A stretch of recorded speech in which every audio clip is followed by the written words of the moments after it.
Monsieur le Président, Madame la Ministre, Monsieur le Président de la Commission des lois, Monsieur le rapporteur, mes chers collègues, c'est avec une certaine perplexité que j'aborde cette discussion générale parce que j'ai entendu beaucoup de choses assez pertinentes de tous les orateurs qui sont intervenus et je n'ai pas le sentiment qu'il y ait une clarté absolue,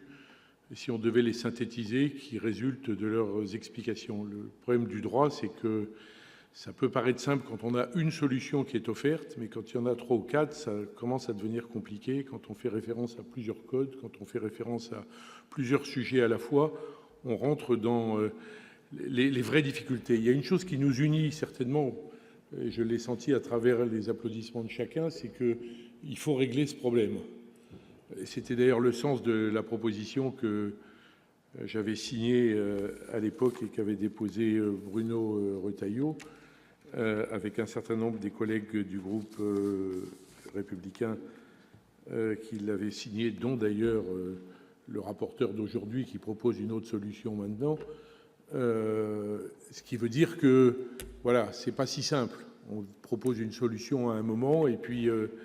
cette solution, avec le temps et la réflexion, peut changer. C'est d'ailleurs tout à fait pour ça que nous avons des débats dans 2 chambres, des débats en commission et des débats en séance. Et d'ailleurs, je voudrais rendre hommage à la réflexion menée par Philippe Reichert avec les commissaires de la commission des lois sous l'égide du président de cette commission. Nous avons à répondre à des évolutions sociétales qui sont complexes, qui font jour sur les espaces naturels. Nous avons à répondre à une forte artificialisation d'un certain nombre d'espaces naturels qui amoindrit les espaces de nature. Nous assistons à des demandes de plus en plus nombreuses de manifestations sportives, souvent axées sur la performance. En même temps, nous constatons un grand attachement de nos concitoyens à la nature et aux espaces naturels. Ça a été dit sur le lien touristique et l'attractivité des territoires liés à ces espaces naturels. Une valorisation du réseau des sites naturels protégés est source de bonne santé et de bien-être, avec des aménagements limités pour laisser l'émotion gagner et conserver l'esprit des sites. Tout ça, on le comprend bien. Le problème, c'est qu'on constate en même temps une judiciarisation générale de la société. Dès qu'on reçoit un gravier sur le coin de la tête, on se demande comment faire réparer le préjudice de cette atteinte à son intégrité physique, et des contentieux en responsabilité qui exposent les propriétaires et les gestionnaires d'espaces naturels malgré toute l'information et les précautions prises. Un risque qui, si cette tendance se confirmait, que certains propriétaires ou gestionnaires d'espaces naturels ne fassent le choix à terme plus ou moins rapproché de fermer des portions significatives de ces espaces naturels, ce qui n'est évidemment pas le but recherché, puisque l'objectif, en les préservant, c'est de les rendre accessibles à tous nos compatriotes et à nos amis étrangers qui viennent nous visiter. C'est pour ça que le choix qui a été fait par la commission des lois, que je peux comprendre et qui a une pertinence juridique indiscutable, me paraît à regret limiter la couverture de responsabilité, et je pense que c'est quelque chose qui n'était pas l'objectif poursuivi dans le texte que nous avions déposé, puisqu'au contraire, c'était le problème était de répondre le plus largement possible aux risques courus aux accidents courus par les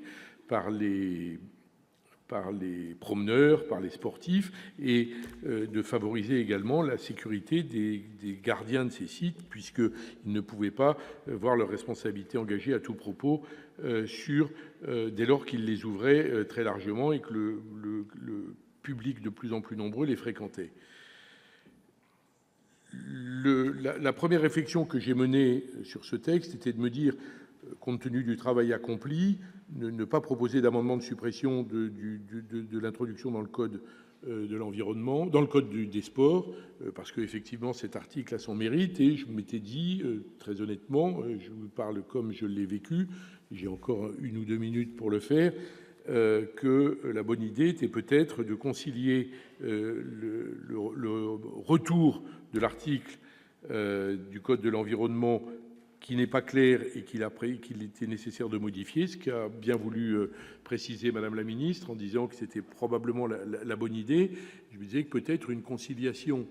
des deux articles dans le même débat était peut-être une façon de couvrir le plus largement, c'est-à-dire à la fois garder le code de l'introduction dans le code des sports qui répondait à un certain nombre de problèmes, et à la fois garder l'article 365-1 en y apportant des précisions. C'est d'ailleurs ce que j'ai fait, puisque je n'ai pas proposé la suppression de l'article dans les amendements que j'ai déposés. J'ai par contre proposé des amendements alternatifs, c'est-à-dire qu'il y a un amendement principal et un amendement de repli,